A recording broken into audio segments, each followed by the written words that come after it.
Hey everyone, Meinke here from MLive.com, joined by Justin Rogers and Alan Park. I'm kicking off week 2, Justin, with another practice here, getting ready for the Browns on Saturday, and a bit of an injury scare with Darius Slay going down for several minutes after Golden Tate kind of fell on him and on his neck area. And I think it was just a scare more than anything, especially considering it was the neck. Darius seemed fine. I saw him. He came out. He was standing right next to Rasheed Mathis, and they were right next to me and just laughing. And Rasheed Mathis was giving him a hard time. So I think those are all very good signs that he's going to be okay. Caldwell said he expects him to practice Tuesday. But still, it gives you the pause for concern of what this secondary could look like without Darius Slay. Yeah, I had a brief conversation with another reporter, and we were kind of ranking on most valuable Lions, guys that could least afford to lose. And Slay's right in that group of 5 to 7 players where the impact would be greatest. You look at the depth chart behind him, and there's a lot of concerns there. We've talked about that all along. Mathis and Slay have the potential to be solid if things fall their way, but then you're looking at Cassius Vaughn, Jonte Green, Chris Greenwood as the backups, and a lot of inexperience or not a whole lot of quality play behind them. I think Jonte's had a really nice training camp thus far, but still, starter material in the NFL at this stage in his career, I'm just not sure it would be a bigger hole than it already is. Right. I mean, they finished 23rd against the pass last year, didn't add anybody significant in the offseason, and then they cut Chris Houston, who was expected to be a starter. So already pretty thin up there, and obviously they're counting on Darius Slay. That's been a developing storyline throughout the offseason. To see him go down, that's so concerning for a group that needs all the help it can get of the current ranks. And you have Mayhew last week talking about maybe bringing in a guy via trade or whatever. So it's a thin secondary, and seeing him go down certainly was, I thought, perilous for a defense that really needs him to play well. Yeah, on the other side, we saw a lot of intensity in practice today. It was their second full padded practice. A little bit of chippiness, a lot of hard hits. What did you see out there today? Yeah, on both sides of the ball, we saw George win. That was the biggest hit I think we've seen of all camp, and you're probably saying, who's George Wynn?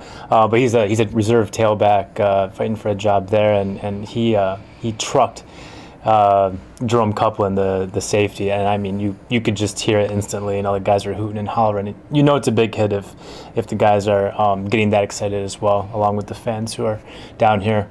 And then there were some post-play extracurriculars too, and I wrote about that a little bit with Chris Durham and Bill Bentley, and I caught up with Durham afterward. And training camp, Justin, you've been around, this, but things happen, chippiness can happen.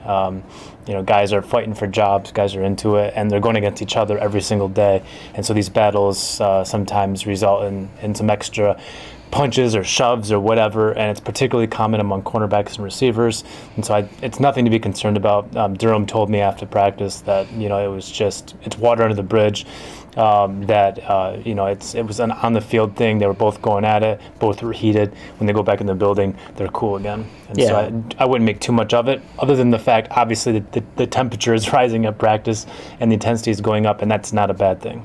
On a scale of 1 to 10, I rated it like a 0.5. I mean, it was a minimal skirmish. It's really the only thing we've seen. Yeah. That might be a reflection of Caldwell, and the environment he's fostering. But as the weeks go on, especially when they're not getting the chance to hit other teams, those instances do tend to pick up a little bit. Surprised we haven't seen anything between offensive or defensive linemen. Trenches tend to get a little rough and tough at times too.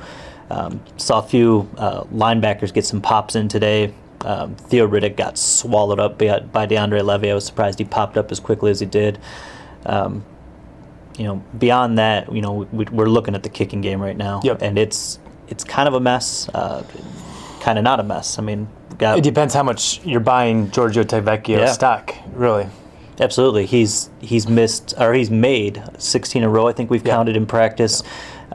He's been solid. The one he missed on the opening day was short. I learned today, talking to another reporter, that the field goal apparatus was actually set 5 yards back, and Tavecchio is really big into swinging with how hard the kick needs to be. So he anticipated a 49-yard attempt. The field goal post was actually set 54 yards deep, and he came up just short. That makes a difference. It changes the narrative just a little bit. So he's actually been even better than we've been talking about. But Freese continues to struggle. Right. And Freese was the guy coming in everyone thought was going to win that job. I mean, he's only a 7th round pick, but still, when you spend any draft pick on a specialist, you expect that guy to start for you. But he was a little shaky during OTAs, kind of found his groove, and he's been shaky at best, I would say, throughout the first week and 1 day of training camp. Missed 2 more today. He's 3 out of 5.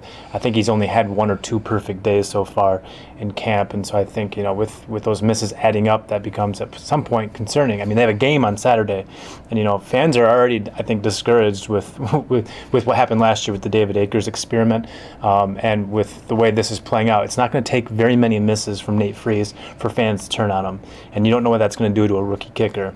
And so I think at some point he's got to find his groove, or this could be Giorgio Tavecchio's job. Again, he's playing well, or it could be a guy who's not on the roster, and that's, I think, becoming more and more of a possibility that the week 1 starter at kicker is not on the roster.